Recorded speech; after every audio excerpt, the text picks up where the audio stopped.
Voilà, bonsoir à tout le monde. Je remercie grandement tous ceux qui ont commenté, qui ont partagé et qui se sont prêtés à l'exercice que j'avais posé.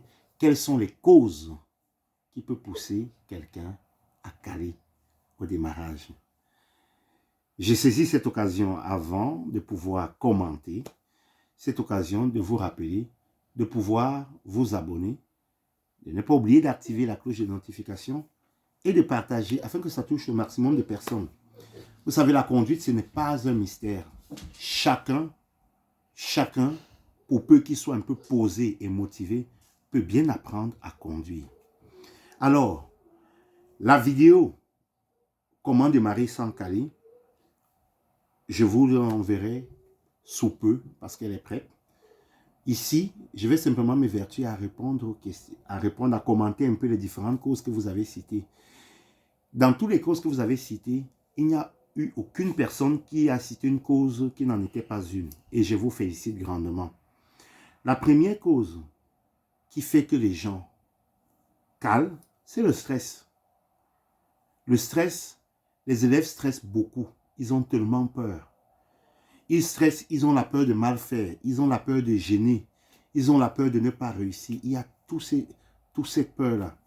Mais seulement la peur, le stress est un très mauvais compagnon.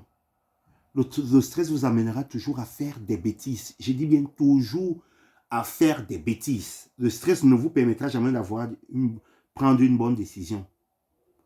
Lorsque vous vous lancez sur la route, je voudrais vous dire, premièrement, n'ayez pas peur. Vous avez peur peut-être de gêner.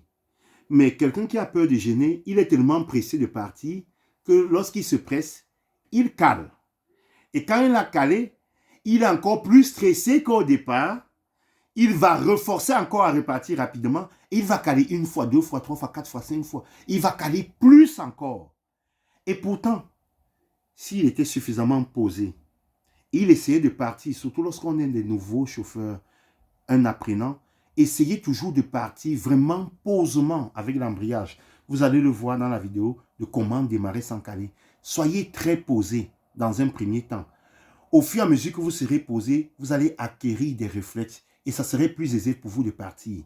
Lorsque vous êtes nouveau dans l'apprentissage, ne vous précipitez jamais sur aucune action que vous voulez faire.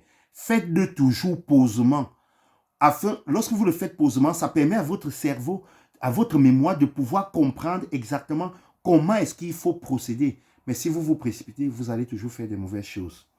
La deuxième chose qui amène les élèves souvent à caler, c'est la mauvaise vitesse. En général, lorsque quelqu'un apprend à conduire, lorsqu'il freine, il ne rétrograde jamais. Ce qui fait qu'en s'arrêtant, il sera soit en troisième ou alors en deuxième. Et lorsqu'il s'arrête, au moment de partir, quand le feu passe peut-être au vert, il va aussi partir rapidement, comme tout le monde, hop, il cale. Et quand il va caler, il va encore réessayer et refaire encore la même chose. Et refaire encore la même chose. Et il va toujours caler. Et il va caler à nouveau. Il y a d'autres même. Ils vont constater, ils vont regarder un peu partout autour d'eux, mais ils ne voient pas. Ils regardent la vitesse, ils regardent le levier. Ils voient que c'est bien en haut. Ils se disent que c'est en première. Ils vont essayer et ils vont caler. Alors lorsqu'on est dans cette situation, la première des choses lorsqu'on cale, il vaut mieux toujours interroger monsieur l'évier de vitesse. Parce qu'en général, c'est ça. Soit c'est parce qu'on a lâché l'embrayage un peu brusquement, soit alors c'est le levier de vitesse. En général, c'est ça pour les apprenants. Alors, il vaut mieux re-enlever sa vitesse, mettre au point mort, la remettre posément et partir. Ça nous prendra peut-être 5 secondes, mais ça serait mieux. 5 secondes ou 6 ou 7 secondes, mais ça serait mieux. On va libérer la route. Mais si on veut se précipiter pour pouvoir le faire, rassurez-vous, ce qui sera au bout de la précipitation, ça serait une bêtise. Une autre chose qui peut pousser les élèves à caler, c'est le frein à main. La majorité d'élèves, lorsqu'ils s'asseyent, ils ont fait le réglage de leur siège. Lorsqu'ils ont démarré, ils n'ont qu'une seule chose en tête, c'est partir. Les élèves aiment partir. Parfois même, ils oublient que le frein existe. Ils veulent seulement partir. Alors que, sans même regarder leur tableau de bord, Et très généralement, ils partent sans baisser. Ils veulent partir sans baisser leur frein. Ils forcent, ils calent, ils forcent, ils calent, ils forcent, ils calent. Quand c'est comme ça, je reste tranquille et je les observe. Tout simplement. Alors que si on lance un coup d'œil sur le tableau de bord, on va voir un petit signe, un petit point rouge qui s'affiche, qui montre que le frein est mis. Beaucoup de personnes passent sans avoir baissé leur frein et ils vont caler, recaler. Donc avant de se mettre en route, bien regarder son tableau de bord pour se rassurer qu'il n'y a aucun témoin rouge allumé avant de se mettre en route.